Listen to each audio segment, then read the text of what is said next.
Vilmar on umbes 7-aastane, ta ei ole kõige noorem, aga ta on hästi kurmur ja hästi armastustav. Hindab väga lähedust. Et sobib selliseks mõnusaks diivanikassiks,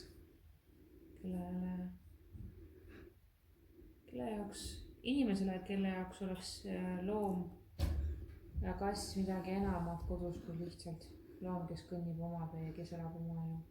Nagu näete, istusime maha ja tema kutsikas rõnnis mulle sülle. Et suur nurmumootori ja tahab väga lähedust ja et istukski niimoodi süles. Et sobib väga nii perega kui üksikule inimesele, kes tahaks filmijuhtuid veeta kass lähenduses.